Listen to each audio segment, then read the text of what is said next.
Madame Rajvi, distinguished guests from around the world, ladies and gentlemen, friends. It's a real pleasure to be able to speak to you again. Friends, it has been a tough couple of years for everyone, but there has been a silver lining. The theocratic dictatorship in Tehran is weaker than ever. Friends, few in the world have done as poorly during this period as the administration of Khamenei and Ra'isi. Reports indicate that their response to the pandemic was uniquely incompetent. But that's not surprising in a regime which cares more about funding nuclear weapons development and terrorist proxy organizations than it does about delivering services to its people. With pandemic deaths, collapsing buildings, and 300% price increases, protests have been breaking out everywhere in Iran. And friends, the protesters are not yelling anti-Western and anti-Semitic slogans. They are shouting, "Death to the dictator, Khamenei." And this organization, the NCRI, and your resistance units have made your presence felt. There have been, I'm told, over 2,500 acts of defiance of various types, including last February, the disruption of state-controlled radio and television. Friends, we always say that the Iranian people must choose their own future. But we know there is only one choice that all great peoples aspire to, and that is the choice of freedom and democracy. Not the dictatorship of today, and not the dictatorship of the past.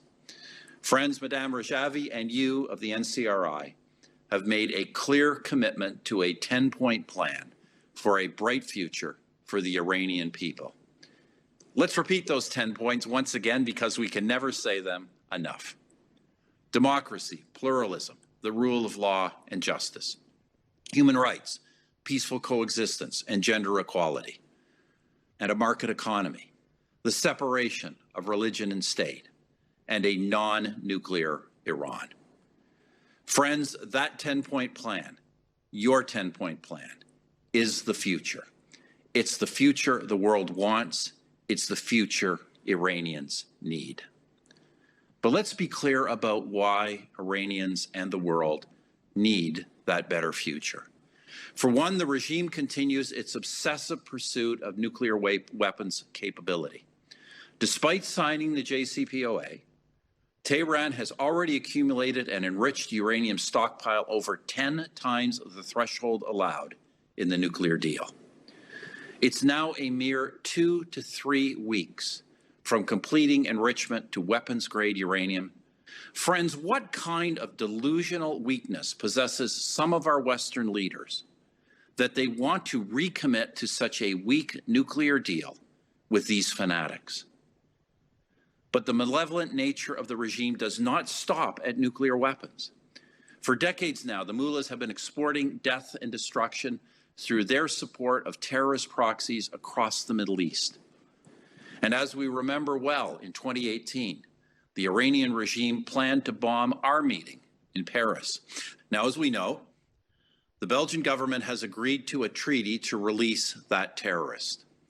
It's motivated to save the lives of innocent foreigners held hostage by the Islamic Republic. But the motivation for this agreement does not change the nature of its action. It constitutes a frightening appeasement of Iran's international terrorist activity and a validation of its strategy of hostage diplomacy. This agreement is, quite literally, a deal with the devil.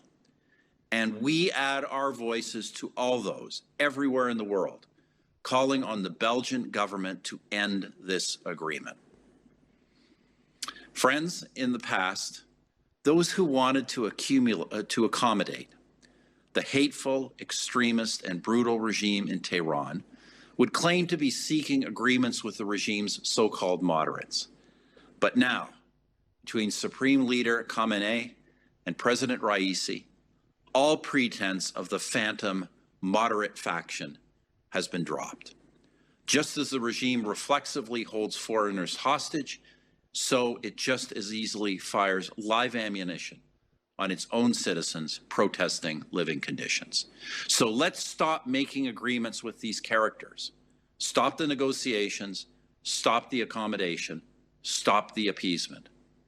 As I've said before, the right policy, the only realistic policy in dealing with this regime is not weakness, it is strength.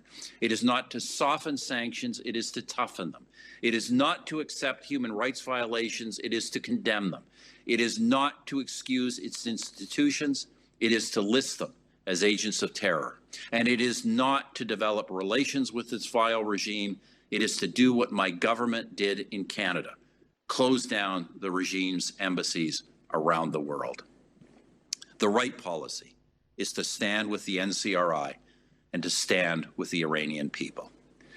So I say again to you, my friends, do not relent in your fight and never, ever give up hope. The Ayatollah's regime will, in due course, be swept away by the tide of a great people seeking freedom and democracy. So keep your vision of freedom and democracy alive, and it will eventually come to pass. Thank you once again for allowing me to be part of this great event this year. Merci beaucoup.